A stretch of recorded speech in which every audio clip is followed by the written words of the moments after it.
Hello friends, ಎಲ್ರಿಗೂ ನಮಸ್ಕಾರ. ಅನು ಕಿಚನ್ಸ್ಗೆ ಸ್ವಾಗತ. ಯಾರೆಲ್ಲ ನಮ್ಮ ಚಾನೆಲ್ನ ಸಬ್ಸ್ಕ್ರೈಬ್ ಮಾಡ್ಕೊಂಡಿದ್ದೀರೋ ಅವ್ರಿಗೆ ತುಂಬು ಹೃದಯದ ಧನ್ಯವಾದಗಳು. ಯಾರೆಲ್ಲ ಇನ್ನೂ ಮಾಡ್ಕೊಂಡಿಲ್ವೋ ದಯವಿಟ್ಟು ನಮ್ಮ ಚಾನೆಲ್ನ ಸಬ್ಸ್ಕ್ರೈಬ್ ಮಾಡ್ಕೊಳ್ಳಿ. ಇವತ್ತು ನಾವು ಎಲ್ಲರ ಫೇವ್ರೆಟ್ ಬಿಸಿಬೇಳೆ ಬಾತ್ನ ಮಾಡೋದು ಹೇಗೆ ಅಂತ ನಿಮಗೆ ತೋರಿಸ್ಬೇಕು ಅಂತ ಅನ್ಕೊಂಡಿದೀವಿ. ಬಿಸಿಬೇಳೆ ಬಾತ್ ಮಾಡ್ಕೊಳ್ಳೋದು ತುಂಬಾ ಸುಲಭ. ಬಿಸಿಬೇಳೆ ಬಾತ್ನ ಲಂಚ್ಗೆ, ಬ್ರೇಕ್ಫಾಸ್ಟ್ಗೆ ಮಾಡ್ಕೋಬಹುದು.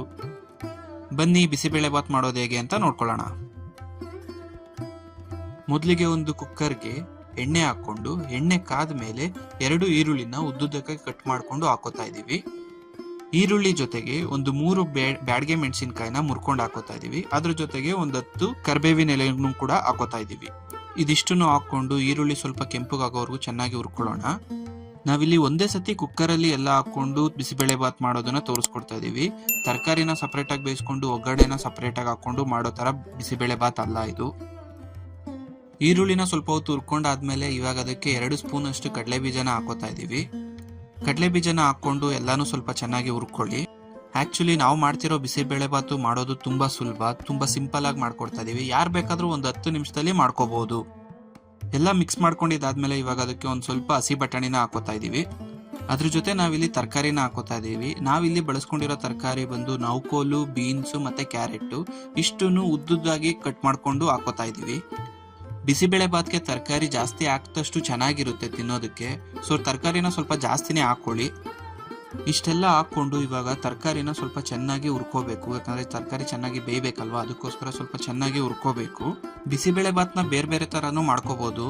ಕೆಲವರು ತರಕಾರಿನ ಸಪರೇಟ್ ಆಗಿ ಬೇಯಿಸ್ಕೊಂಡು ಅದಾದ್ಮೇಲೆ ಒಗ್ಗರಣೆ ಹಾಕೊಂತಾರೆ. ಆದ್ರೆ ನಾವಿಲ್ಲಿ ಒಗ್ಗರಣೆ ಏನು ಸಪರೇಟ್ ಆಗಿ ಹಾಕೋತಿಲ್ಲ, ಎಲ್ಲ ಒಟ್ಟಿಗೆ ಮಾಡ್ಕೋತಾ ಇದೀವಿ. ಇವಾಗ ಇದಕ್ಕೆ 2 ಟೊಮೊಟೊನ ಸಣ್ಣದಾಗಿ ಕಟ್ ಮಾಡ್ಕೊಂಡು ಹಾಕೋತಾ ಇದೀವಿ.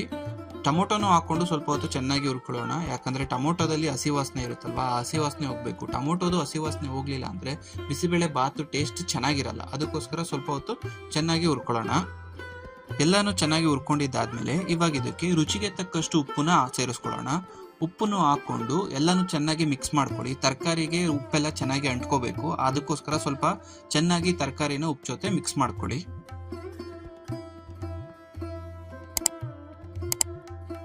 ತರಕಾರಿ ಎಲ್ಲ ಬೆಂದಿದೆ. ಇವಾಗ ಇದಕ್ಕೆ 1 ಸ್ಪೂನ್ ಕೆಂಪು ಮೆಣಸಿನಕಾಯಿ ಪುಡಿ, ಅದ್ರ ಜೊತೆಗೆ 2 ಸ್ಪೂನ್ ಬಿಸಿಬೇಳೆ ಬಾತ್ ಪೌಡರ್, ಇಷ್ಟನ್ನು ಹಾಕೊಂಡು ಚೆನ್ನಾಗಿ ಮಿಕ್ಸ್ ಮಾಡ್ಕೋತಾ ಇದೀವಿ. ತರಕಾರಿ ಜೊತೆ ಚೆನ್ನಾಗಿ ಎಲ್ಲ ಮಿಕ್ಸ್ ಆಗ್ಬೇಕು ಮಸಾಲೆಗಳು. ಆ ತರ ಚೆನ್ನಾಗಿ ಮಿಕ್ಸ್ ಮಾಡ್ಕೊಳ್ಳಿ. ನಾವಿಲ್ಲಿ ಸಪರೇಟ್ ಮಸಾಲೆ ಏನು ಬಳಸ್ತಾ ಇಲ್ಲ. ಅಂಗಡಿಲಿ ಬಿಸಿಬೇಳೆ ಬಾತ್ ಪೌಡರ್ ಕೊಡಿ ಅಂದ್ರೆ ಕೊಡ್ತಾರೆ. ಅದೇ ಪೌಡರ್ನೇ ತಗೊಂಡು ಹಾಕೋತಾ ಇದೀವಿ.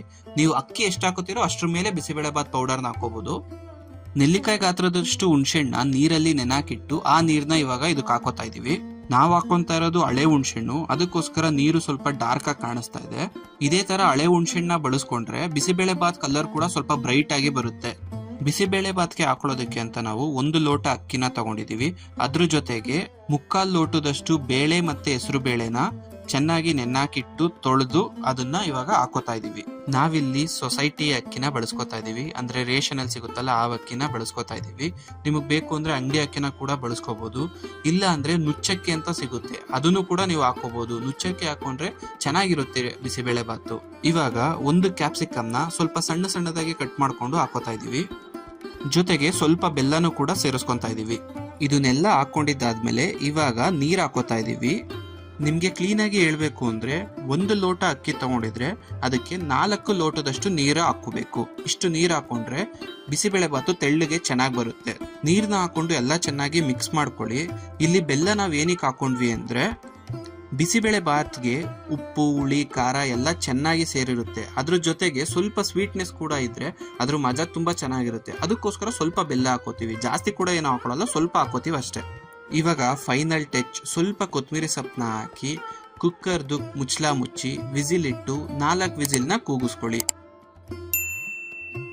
ಇವಾಗ ಬಿಸಿಬೇಳೆ ಬಾತ್ನ 4 ವಿಸಿಲ್ ಕೂಗಿಸ್ಕೊಂಡಿದೀವಿ. ಕುಕ್ಕರ್ ಮುಚ್ಚಳ ತೆಗಿತಾ ಇದೀವಿ. ನೋಡ್ತಾ ಇದೀರಾ ಬಿಸಿಬೇಳೆ ಬಾತು ಎಷ್ಟು ಚೆನ್ನಾಗಿ ಬಂದಿದೆ ಅಂತ. ಸೇಮ್ ಹೋಟ್ಲಲ್ಲಿ ಯಾವ ತರ ಇರುತ್ತಲ್ಲ ಅದೇ ತರ ಕಲರ್ ಅಲ್ಲಿ, ಅದೇ ತರ ಟೇಸ್ಟ್ ಅಲ್ಲಿ ಕೂಡ ಬಂದಿರುತ್ತೆ. ಬಿಸಿಬೇಳೆ ಬಾತ್ ಮಾಡ್ಕೊಳ್ಳೋದು ತುಂಬಾ ಕಷ್ಟ ಏನಲ್ಲ. ನಾವಿವಾಗ ತೋರಿಸಿದ ರೀತಿಯಲ್ಲೇ ನೀವು ಮಾಡ್ಕೊಂಡ್ರೆ ಕೇವಲ ಒಂದು 10 ರಿಂದ 15 ನಿಮಿಷದೊಳಗಡೆ ಬಿಸಿಬೇಳೆ ಬಾತ್ನ ಮಾಡ್ಕೋಬಹುದು. ಈ ರೆಸಿಪಿನ ಬೆಳಗ್ಗೆ ಹೊತ್ತು ಬ್ರೇಕ್ಫಾಸ್ಟ್ಗೆ, ಇಲ್ಲ ಸ್ಕೂಲ್ಗೆ ಹೋಗೋ ಹುಡುಗರಿದ್ರೆ ಮಧ್ಯಾಹ್ನ ಲಂಚ್ಗೆ ಮಾಡ್ಕೊಟ್ರೆ ತುಂಬಾ ಇಷ್ಟಪಟ್ಟು ತಿಂತಾರೆ. ಇದರಲ್ಲಿ ಕಡಲೆ ಬೀಜ, ಬಟಾಣಿ, ತರಕಾರಿಗಳು ಎಲ್ಲ ಇರೋದ್ರಿಂದ ತಿನ್ನೋದಕ್ಕೂ ಮಜಾ ಇರುತ್ತೆ. ಪೌಷ್ಟಿಕಾಂಶನೂ ಚೆನ್ನಾಗಿ ಸಿಗುತ್ತೆ. ಈ ಬಿಸಿಬೇಳೆ ಬಾತ್ ಮಾಡೋದಕ್ಕೆ ನಾವು ಅಂಗಡಿಲಿ ಸಿಗೋ ಬಿಸಿಬೇಳೆ ಬಾತ್ ಪೌಡರ್ನ ಬಳಸಿದ್ವಿ. ಆದರೆ ನೆಕ್ಸ್ಟ್ ಟೈಮ್ ನಿಮಗೆ ಬಿಸಿಬೇಳೆ ಬಾತ್ ಮಾಡಬೇಕಾದ್ರೆ ನಾವು ಮನೇಲಿ ಬಿಸಿಬೇಳೆ ಬಾತ್ ಪೌಡರ್ನ ಮಾಡ್ಕೊಳ್ಳೋದು ಹೇಗೆ ಅಂತ ತೋರಿಸಿ ಅದರಲ್ಲಿ ಮಾಡಿ ತೋರಿಸ್ತೀವಿ. ಐ ಹೋಪ್ ನಾವು ಮಾಡಿದ ಬಿಸಿಬೇಳೆ ಬಾತು ನಿಮಗೆ ಇಷ್ಟ ಆಯಿತು ಅಂತ ಅನ್ಕೋತೀನಿ. ಇಷ್ಟ ಆಗಿದ್ರೆ ನೀವು ಕೂಡ ಒಂದ್ಸತಿ ಟ್ರೈ ಮಾಡಿ ಹೇಗಿತ್ತು ಅಂತ ನಮಗೆ ತಿಳಿಸಿ. ಇದೇ ಥರ ಹೊಸ ಅಡುಗೆಗಾಗಿ ಅನು ಕಿಚನ್ಸ್ನ ಸಬ್ಸ್ಕ್ರೈಬ್ ಮಾಡಿ.